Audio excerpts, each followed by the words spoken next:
Good morning students. Next असी करन जा रहे हैं assignment number 98 class 10th and chapter is quadratic equations दो घाती समीकरण।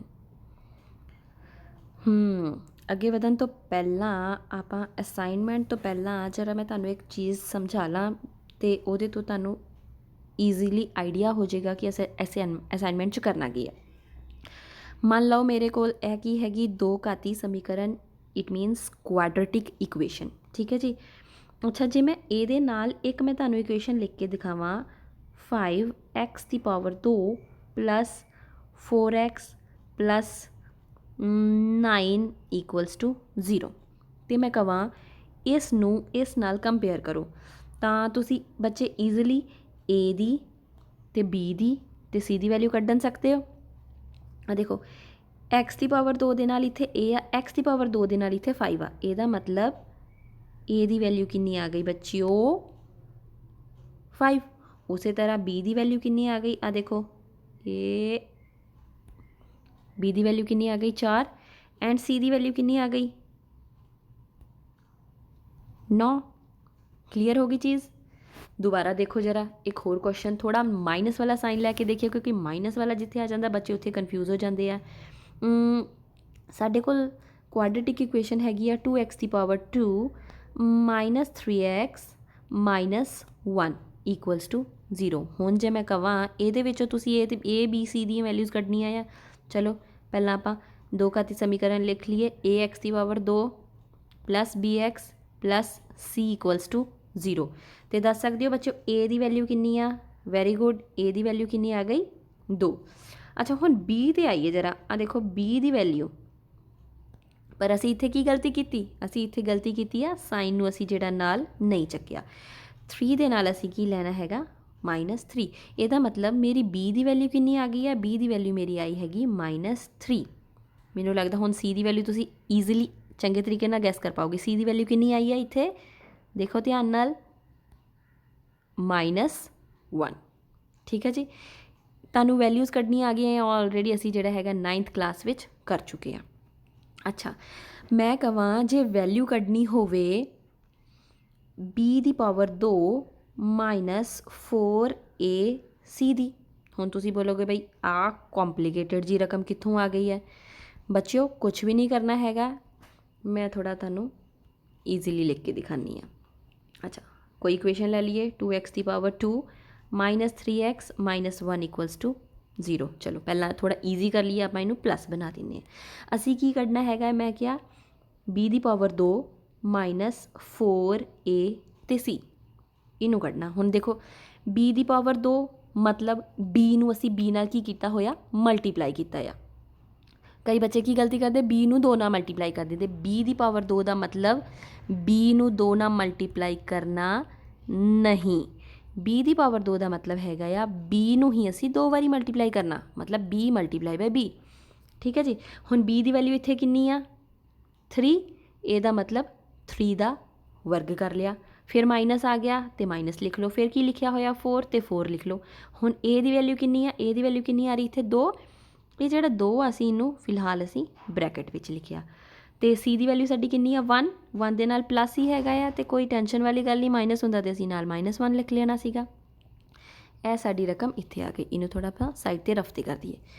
हुण इनू सॉल्व कर लिए बई 3 की पावर 2 3 मल्टीप्लाई बाय 3 जिहड़ा कि आंदा आ 9 माइनस 4 गुणा 2 8 हो गया।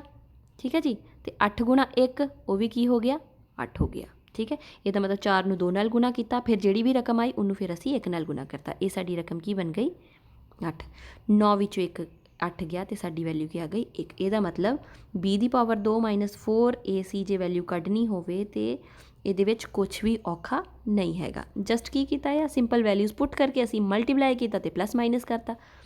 ठीक है जी, ये मैं तुहानूं समझाया क्योंकि इनू ही असी अगे फॉर्मूले 'च समझना आ।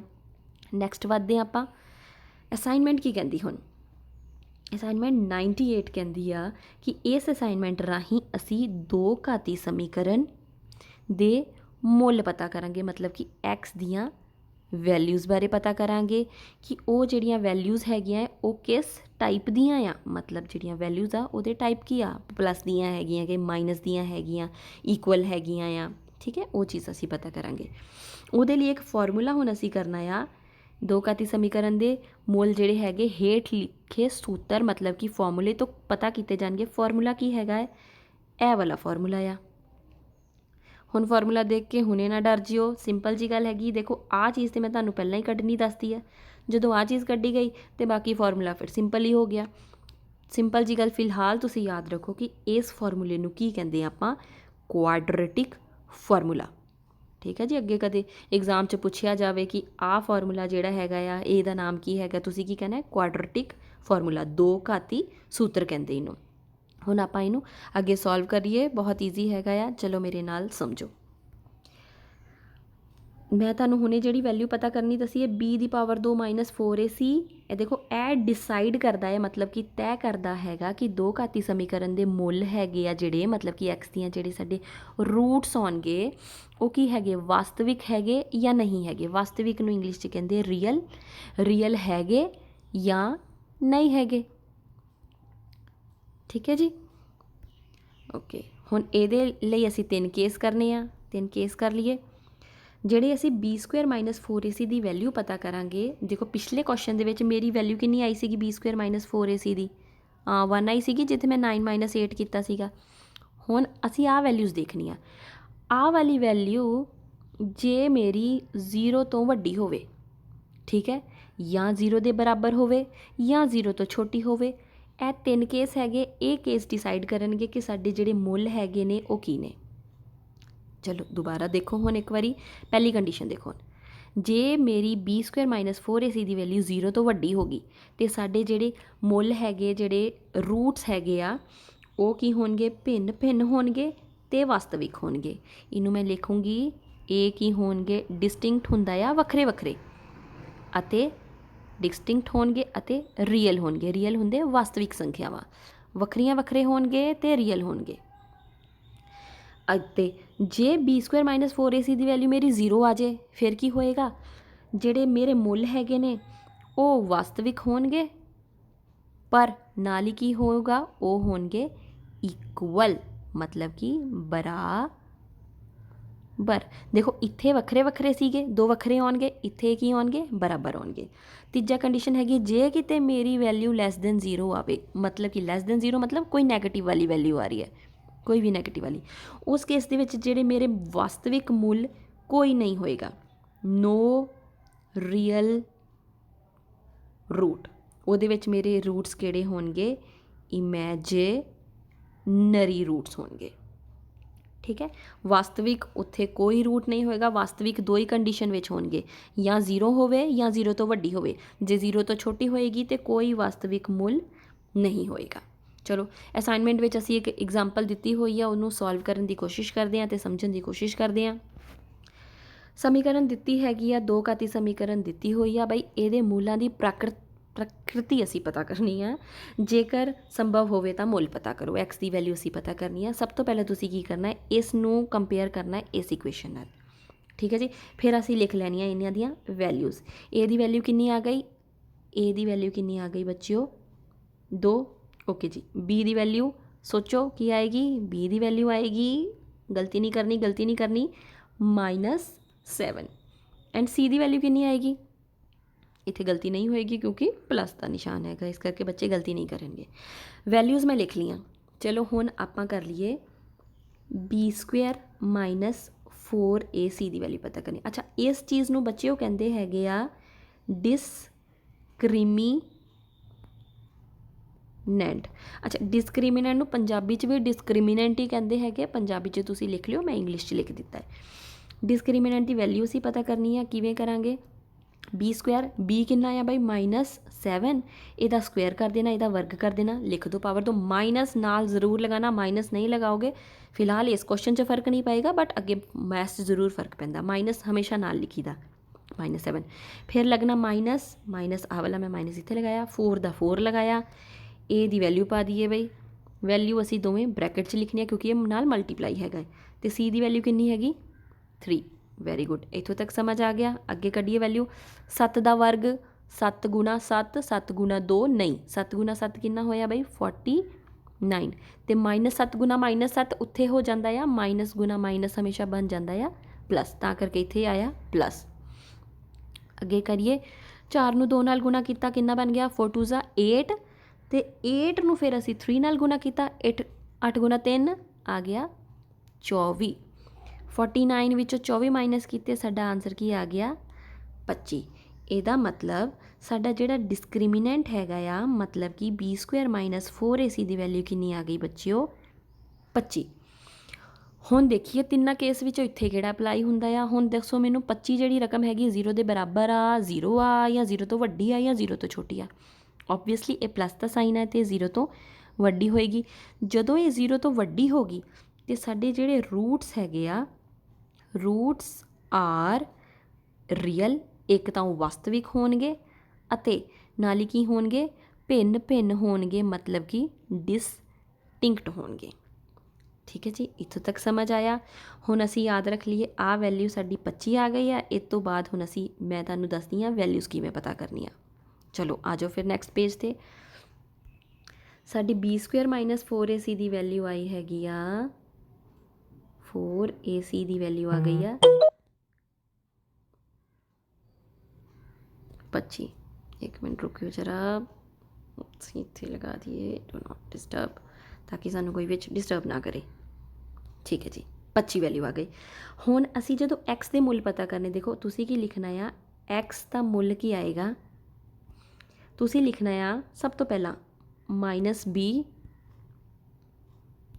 ਚਲੋ -b ਪਲੱਸ ਅਤੇ ਮਾਈਨਸ, ਧਿਆਨ ਨਾਲ ਸਮਝਿਓ ਪਹਿਲਾਂ, -b ਪਲੱਸ ਮਾਈਨਸ ਵਰਗਮੁੱਲ ਤੁਸੀਂ ਕਿਹਦਾ ਲੈਣਾ ਹੈਗਾ ਹੈ b² - 4ac। ਠੀਕ ਹੈ ਜੀ, ਕੋਈ ਕਨਫਿਊਜ਼ਨ ਹੋਣ ਵਾਲੀ ਲੋੜ ਨਹੀਂ ਆ, ਅਤੇ ਬਹੁਤ ਸੌਖੀ ਜੀ ਰਕਮ ਹੈ। ਇਹ ਤਾਂ 25 ਆਨਸਰ ਹੈ। ਹੁਣੇ ਕਨਫਿਊਜ਼ ਨਾ ਹੋ ਜਿਓ ਇੰਨਾ ਵੱਡਾ ਜਿਹਾ ਖਤਰਨਾਕ ਜਿਹਾ ਫਾਰਮੂਲਾ ਦੇਖ ਕੇ, ਬਟਾ 2a। ਠੀਕ ਹੈ ਜੀ, ਫਾਰਮੂਲਾ ਸਮਝ ਕੇ ਦੇਖੋ, b ਦੀ ਵੀ ਸਾਨੂੰ ਵੈਲਿਊ ਪਤਾ ਹੈ, a ਦੀ ਵੀ ਵੈਲਿਊ ਪਤਾ ਹੈ, ਆਹ ਰਕਮ ਅਸੀਂ ਕੱਢ ਲਈ ਆ, ਫਿਰ ਡਰਨਾ ਕਿਸ ਗੱਲ ਦਾ। ਚਲੋ ਅੱਗੇ ਸੋਲਵ ਕਰੀਏ। ਈਕੁਅਲਸ ਟੂ -b ਕਿੰਨਾ ਬਾਈ, -b ਸਾਡੀ b ਦੀ ਵੈਲਿਊ ਕਿੰਨੀ ਸੀਗੀ, b ਦੀ ਵੈਲਿਊ ਸਾਡੀ ਸੀਗੀ -7। ਠੀਕ ਹੈ, ਅਤੇ ਮਾਈਨਸ ਆਫ -7, ਮਾਈਨਸ ਜਿਹੜਾ ਹੈਗਾ ਆਹ ਵਾਲਾ ਮਾਈਨਸ ਲਿਖਿਆ, -7 ਜਿਹੜੀ ਸੀਗੀ ਮੇਰੀ b ਦੀ ਵੈਲਿਊ ਸੀਗੀ, ਪਲੱਸ ਮਾਈਨਸ ਮੈਂ ਨਾਲ ਲਿਖ ਦੇਣਾ, ਵਰਗਮੂਲ ਪਾ ਦੇਣਾ, ਅੰਦਰ ਸਿੱਧੀ ਇਹਦੀ ਵੈਲਿਊ ਲਿਖ ਦਿਓ ਬਈ 25 ਬਟਾ 2a। 2 ਗੁਣਾ a ਦੀ ਵੈਲਿਊ ਕਿੰਨੀ ਸੀਗੀ ਸਾਡੇ ਕੋਲ 2 ਵੈਲਿਊ ਸੀਗੀ। ਇਹਨੂੰ ਅੱਗੇ ਸੋਲਵ ਕਰ ਲਈਏ। ਮਾਈਨਸ ਆਫ ਮਾਈਨਸ ਇਹ ਕੀ ਆ ਗਿਆ 7 plus minus square root of 25 ਕੀ ਹੁੰਦਾ ਆ 5 ਡਿਵਾਈਡਡ ਬਾਈ 2 ਗੁਣਾ 2 ਕੀ ਆ ਗਿਆ 4। ਹੁਣ ਮੈਂ ਦੱਸਿਆ ਸੀਗਾ ਜਿੱਥੇ ਪਲੱਸ ਅਤੇ ਮਾਈਨਸ ਆ ਉਹਦੇ ਅੱਗੇ ਫਿਰ 2 ਪਾਰਟਸ ਬਣ ਜਾਂਦੇ, ਇੱਕ ਵਾਰੀ ਅਸੀਂ ਪਲੱਸ ਕਰ ਲੈਨੇ, ਇੱਕ ਵਾਰੀ ਅਸੀਂ ਮਾਈਨਸ ਕਰ ਲੈਨੇ। ਚਲੋ 7 ਇੱਕ ਵਾਰੀ ਪਲੱਸ ਲਿਖ ਲਈਏ, +5 ਬਟਾ 4 ਕੌਮਾ ਪਾਉਣਾ ਬਈ, ਅਤੇ 7 ਮਾਈਨਸ 5 ਬਟਾ 4। ਹੋਰ ਅੱਗੇ ਸੋਲਵ ਕਰ ਲਈਏ। 7 'ਚ 5 ਜੋੜੇ ਬਈ ਬੱਚੇ, ਉਹ ਆ ਗਿਆ ਸਾਡੇ ਕੋਲ 12 ਬਟਾ 4। 7 'ਚੋਂ 5 ਗਏ 2 ਬਟਾ 4। ਇਹਨੂੰ ਹੋਰ ਅੱਗੇ ਸਿੰਪਲੀਫਾਈ ਕਰ ਲਈਏ।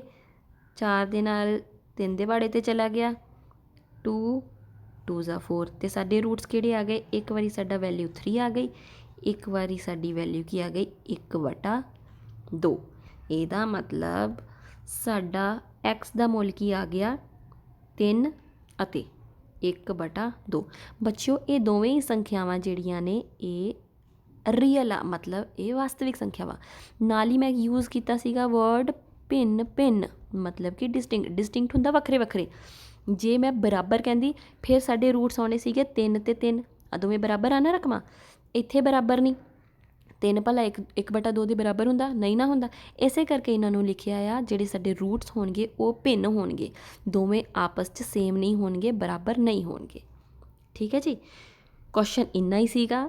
ਬਸ ਤੁਸੀਂ ਐਂਡ 'ਚ ਕੀ ਕਰਨਾ ਹੈਗਾ, ਵੈਲਿਊਜ਼ ਹੀ ਪਤਾ ਕਰਨੀਆਂ। ਇਸ ਕੁਐਸਚਨ ਨੂੰ ਤੁਸੀਂ ਅਸਾਈਨਮੈਂਟ ਦੇਖ ਕੇ ਸੋਹਣਾ ਆਪਣੀ ਕਾਪੀ 'ਤੇ ਕਰਨਾ ਹੈਗਾ। ਠੀਕ ਹੈ ਜੀ, ਉਸ ਤੋਂ ਬਾਅਦ ਕੋਈ ਹੋਮਵਰਕ ਵੀ ਦਿੱਤਾ ਹੋਏਗਾ। ਅੱਜ ਤੇ ਮੈਨੂੰ ਚੇਤਾ ਭੁੱਲ ਗਿਆ ਹੋਮਵਰਕ ਵਾਲੀ ਸਲਾਈਡ ਨਾਲ ਪਾਉਣ ਦਾ, ਅਤੇ ਤੂੰ ਇਹਦਾ ਮਤਲਬ ਇਹ ਨਹੀਂ ਕਿ ਤੁਸੀਂ ਹੋਮਵਰਕ ਨਹੀਂ ਕਰਨਾ, ਉੱਥੋਂ ਕੱਢ ਕੇ ਤੁਸੀਂ ਹੋਮਵਰਕ ਵੀ ਨੋਟ ਕਰਕੇ ਆਪਣੇ ਟੀਚਰ ਨੂੰ ਚੈੱਕ ਕਰਾਉਣਾ। ਠੀਕ ਹੈ ਜੀ। ਨੈਕਸਟ ਅਸਾਈਨਮੈਂਟ ਮੈਂ ਤੁਹਾਡੇ ਨਾਲ ਵੀ ਸ਼ੇਅਰ ਕਰੂੰਗੀ। ਅਤੇ ਹੁਣ ਤੱਕ ਤੁਸੀਂ ਸਾਡੀਆਂ ਕਿੰਨੀਆਂ ਅਸਾਈਨਮੈਂਟਸ ਹੋ ਗਈਆਂ? ਆਈ ਥਿੰਕ ਇਹ ਸਾਡੀ ਚੱਲ ਰਹੀ ਹੈਗੀ 98, 95 ਤੋਂ ਅਸੀਂ ਸ਼ੁਰੂ ਹੋਏ ਸੀਗੇ। ਪਿਛਲੀ ਵੇਖੋਗੇ ਅਤੇ ਅਗਲੀ ਆਏਗੀ। ਠੀਕ ਹੈ, ਜਿਨ੍ਹਾਂ ਨੇ ਪਿਛਲੀ ਨਹੀਂ ਵੇਖੀ ਉਹ ਪਹਿਲਾਂ ਪਿਛਲੀ ਵੇਖ ਲੈਣ, ਫਿਰ ਅਗਲੀ ਕਰਨ, ਅਤੇ ਈਜ਼ੀਲੀ ਸਾਰਿਆਂ ਨੂੰ ਸਮਝ ਆ ਜਾਏਗਾ। ਕਿਸੇ ਨੂੰ ਕੋਈ ਜੇ ਡਾਊਟ ਵੀ ਹੁੰਦੀ ਹੈ ਤਾਂ ਤੁਸੀਂ ਮੈਨੂੰ ਪੁੱਛ ਸਕਦੇ ਹੋ। ਚਲੋ ਓਕੇ, ਨੈਕਸਟ ਹੁਣ ਅਸੀਂ ਚੱਲਦੇ ਹਾਂ, ਅਤੇ ਬਾਏ।